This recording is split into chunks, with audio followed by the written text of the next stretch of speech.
Bom dia, boa tarde, boa noite. Eu não sei em qual horário você está ouvindo este podcast. Esse aqui é o Saudabilize, onde a gente está lendo esse livro maravilhoso, Comer para Não Envelhecer. Conheça o poder dos alimentos capazes de retardar os efeitos do tempo na sua saúde. O autor desse livro é Michael Greger, um médico maravilhoso, já contou toda a história aqui pra gente. Esse projeto, gente, a leitura desse podcast é parte de um projeto maior, né? O Saudabilize é um projeto maior. É um projeto de cuidado, né, de autocuidado para alimentação saudável. Então, como que funciona basicamente? A gente tem toda uma estrutura para te receber caso você tenha vontade de entrar nessa jornada, né? E tenha dificuldade, porque realmente tem muita gente que fala, meu Deus, eu não sei por onde começar a comer saudável. É tão enraizado nos hábitos da fritura, né? no hábito da carne, e aí como é que faz para tirar os ingredientes de origem animal da sua alimentação? Como é que faz para reduzir a quantidade de gordura? Como é que faz para realmente descobrir o que é que a gente precisa comer para ser saudável, né? E aí a gente então faz esse autoestudo juntos, né? Então a gente tem uma plataforma alimentada com vídeos de receitas maravilhosas, receitas todas anti-inflamatórias, receitas desintoxicantes, com ingredientes naturais, do desembalar menos e descascar mais, é assim que a gente começa. E aí ali então a gente tem centenas de receitas nessa plataforma. Além disso a gente tem todo um grupo, né, de suporte ali, onde todas as pessoas estão olhando para a mesma direção, para a direção da alimentação saudável. E nesse grupo, esse grupo é sustentado por mim e por uma Nutri. A Nutri é maravilhosa, super didática, responde a todas as nossas dúvidas. Tem um dia da semana, quarta-feira, toda quarta-feira tem dia da Nutri. E aí a Nutri responde a todas as nossas dúvidas. E a gente tem como embasamento também esse livro no Saudabilize, nessas centenas de receitas. O que acontece? Eu coloco uma receita nova por dia na plataforma. Então, adivinha o que eu já estou colocando lá dentro? Receitas com esses ingredientes que a gente está estudando aqui nesse livro. Então, se você quer saber como colocar na prática mesmo a leitura desse livro, meu amor, venha ser uma saudabelinda. Ó, a gente então vai começar aqui a leitura. Já estamos, não, vocês não acreditam, cara, a gente está lendo bem rápido. Já estamos no capítulo 7, IGF-1. Uma grande revolução na nossa compreensão do processo de envelhecimento aconteceu no início da década de 1990. Em geral, envelhecer era considerado um problema irremediável e complicado. Nós simplesmente nos desgastamos. Acreditava-se em um processo aleatório e passivo de deterioração. Então, em 1993, foi descoberto que a única mutação genética dobrava a expectativa de vida do C. elegans, o nematóide utilizado com frequência em pesquisas sobre envelhecimento. Em vez de todos os vermes morrerem depois de 30 dias, alguns viveram 60 dias ou mais em um estudo. Como recordou a chefe de pesquisa Cynthia Canyon, os portadores da mutação eram as coisas mais espantosas que eu já tinha visto. Eles eram ativos e saudáveis. Viviam mais que o dobro do tempo normal. Parecia mágico, mas também um pouco assustador. Eles deveriam estar mortos, mas lá estavam, indo de um lado para outro. Esse aumento na expectativa de vida foi o maior registrado até hoje em qualquer organismo. Esses vermes Matusalém foram considerados maravilhas da medicina, o equivalente a um ser humano saudável de 200 anos. E tudo devido a uma única mutação. Isso foi muito surpreendente. O envelhecimento, supõe-se, é causado por múltiplos processos que sofrem influência de muitos genes. Como a intervenção em um único gene foi capaz de dobrar a expectativa de vida? Um gene da morte?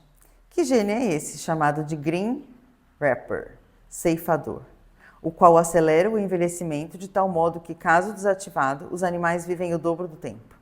É o equivalente no verme ao nosso receptor do fator de crescimento semelhante à insulina tipo 1, IGF-1, um potente hormônio do crescimento que, em estrutura, é semelhante à insulina. Mutações desse mesmo receptor em humanos ajudam a explicar por que algumas pessoas vivem até 100 anos e outras não. Foi uma descoberta impressionante. O primeiro processo de extensão da vida a ser descrito. Com isso, aprendemos que o envelhecimento é controlado por sinais hormonais conservados evolutivamente desde os pequenos vermes até nós, humanos. Desde então, foi demonstrado que a interferência na sinalização na via do IGF-1 aumenta a expectativa de vida em uma variedade de espécies. Camundongos, que tiveram o IGF-1 interrompido, viveram de 42% a 70% de tempo a mais. Encantada, Cynthia Canyon afirmou: alguns desses mutantes de longa vida são de tirar o fôlego. Em termos humanos, se parecem com pessoas de 40 anos, quando na verdade têm 80 ou mais. Acredita-se que a redução da sinalização do hormônio de crescimento redireciona as prioridades do organismo do crescimento para a manutenção e reparação, aumentando assim a sobrevivência. O declínio nos níveis de IGF-1, à medida que envelhecemos, pode, inclusive, ser a forma que a natureza tem de nos manter até idades mais avançadas.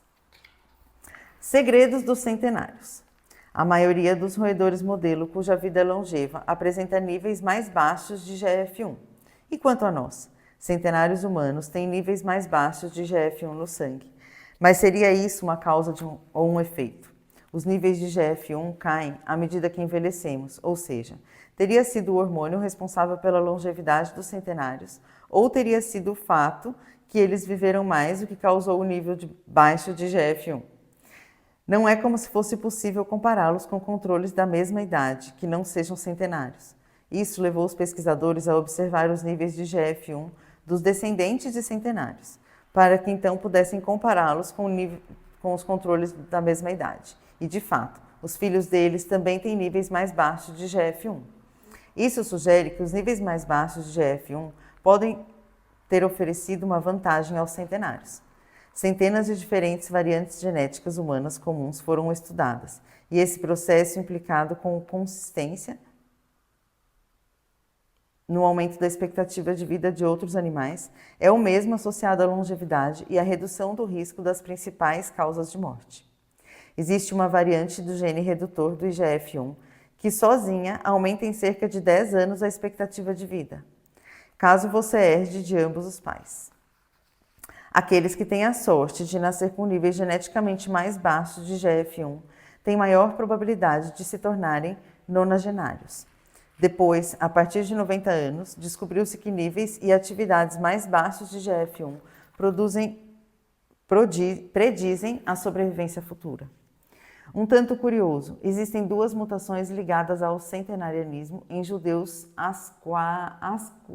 askenazes, o grupo do qual eu sou descendente, que provocam níveis elevados de IGF-1, mas as mutações estão no receptor do IGF-1.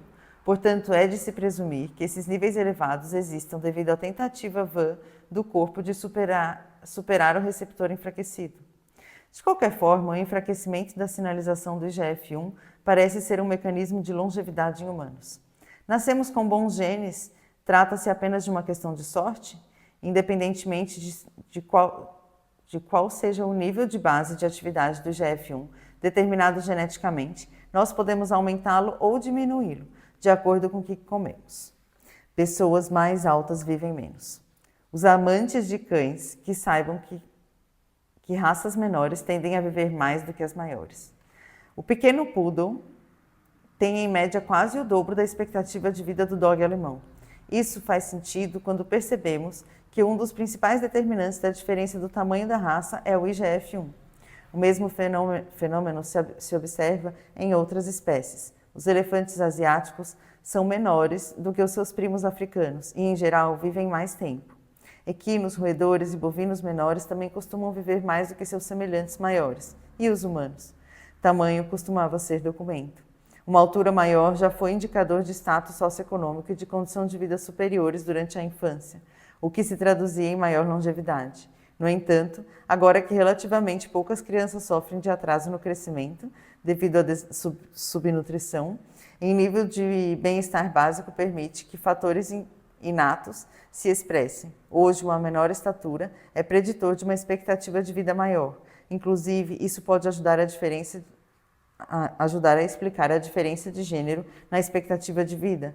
Os homens são, em média, cerca de 8% mais altos do que as mulheres e têm uma expectativa de vida cerca de 8% menor. A relação entre uma maior estatura e uma vida mais curta é impulsionada, em especial, pelo aumento das taxas de câncer.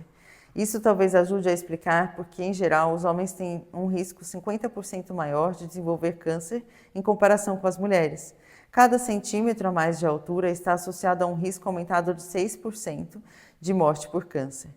Talvez isso se dê apenas porque pessoas maiores têm mais células com potencial de se tornarem malignas. Afinal, indivíduos com mais pele podem ter uma chance maior de desenvolver câncer de pele. Mas a conexão entre a altura e câncer também pode estar relacionada aos hormônios do crescimento que promovem o câncer, como o IGF-1. Os centenários asquanases, com as mutações do IGF-1, eram em média cerca de 2,5 centímetros mais baixos, mas a diferença na altura não era estatisticamente significativa. Isso sugere que podemos desfrutar de todos os benefícios de longevidade da redução do IGF-1 e, ao mesmo tempo, ter uma chance de jogar na NBA. Uma ajudinha ao câncer. Todos os anos nós renascemos. A cada ano, destruímos e recriamos quase todo o nosso peso corporal em células. Cerca de 50 bilhões de células morrem por dia, mas cerca de 50 bilhões de novas células renascem. É lógico que há momentos em que é preciso crescer, como durante a infância ou a puberdade, mas as células não crescem em tamanho à medida que amadurecemos. Elas crescem em número. Quando adulto, podemos ter cerca de 40 trilhões de células, 4 vezes mais do que quando criança. Durante períodos de crescimento, como a puberdade, é necessário um superávit no crescimento de células, com mais sendo criadas do que descartadas.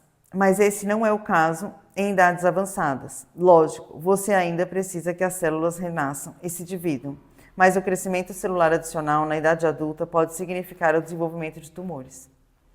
Como o corpo mantém seu equilíbrio? Ele envia hormônios, sinais químicos a todas as células. O IGF-1 é um desses sinais chaves para regular o crescimento celular. Quando se é criança, os níveis de hormônio do crescimento aumentam para estimular o desenvolvimento, mas eles diminuem quando atingimos a idade adulta, incitando o corpo a parar de produzir mais células do que estão sendo descartadas. Se os seus níveis de IGF-1 continuarem elevados depois de você ter atingido a idade mínima para votar, suas células vão continuar a receber a mensagem para crescer e se dividir. Como esperado, quanto mais altos forem os níveis de IGF-1 na sua corrente sanguínea, maior será o risco de você desenvolver alguns tipos de câncer, como o de mama, o coloretal e o de próstata. No entanto, esse não parece ser o caso com o câncer de pulmão, o de ovário e o de pâncreas.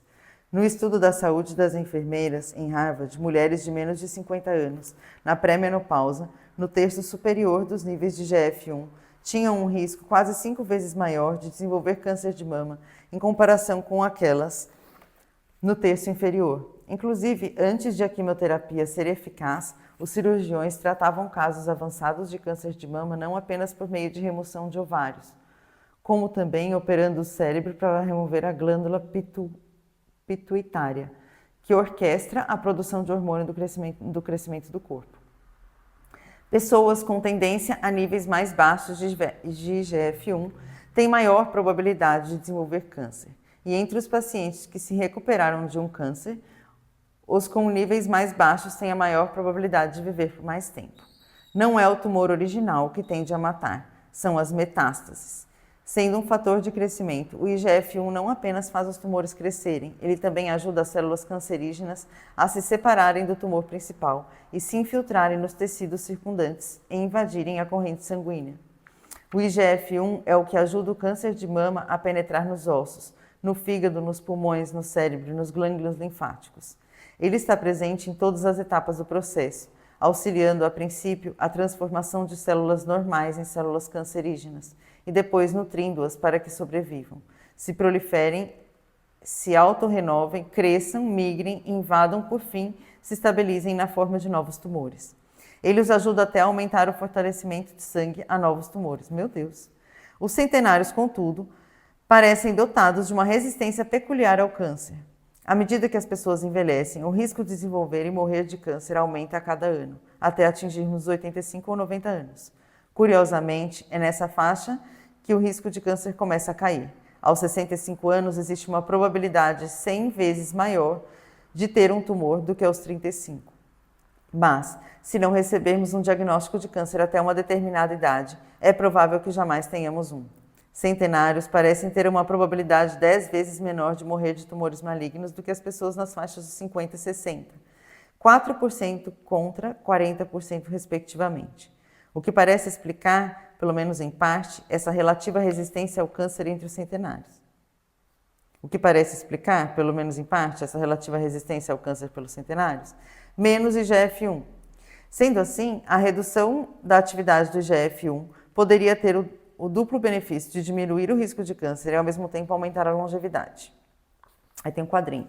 Mutação imune ao câncer. A primazia do papel do IGF-1 na biologia tumoral é demonstrada por um estudo natural envolvendo um defeito genético que provoca uma deficiência grave e vitalícia do IGF-1, o qual é chamada de síndrome de Laron. O primeiro caso dessa síndrome foi relatado por Israel Journal of Medical Science, mas a maior população afetada está em uma região remota do Equador. Judeus que fugiram da Inquisição Espanhola no século XV mudaram-se para a América do Sul e levaram consigo essa mutação genética, dando origem a essa distribuição geográfica dispar. A deficiência vitalícia de IGF-1 não só confere às pessoas com síndrome de Laron uma estatura baixa, mas como também parece torná-las efetivamente imunes ao câncer. Apenas um único caso de câncer não letal foi relatado entre os quase 500 indivíduos afetados. Isso se trata de uma taxa 100 vezes menor do que entre pessoas sem a síndrome de Laron, e sem que tenha havido uma única morte por câncer. A maioria dos tumores malignos são cobertos por receptores de IGF-1. Sem qualquer IGF-1 por perto, os tumores não são capazes de crescer e se espalhar. Quando somos crianças, precisamos de hormônios de crescimento. Mas e se nessa fase pudéssemos obter todos os hormônios de crescimento que precisamos para chegar até uma altura mediana e depois ajustar para baixo os hormônios como o IGF-1 quando chegamos à idade adulta?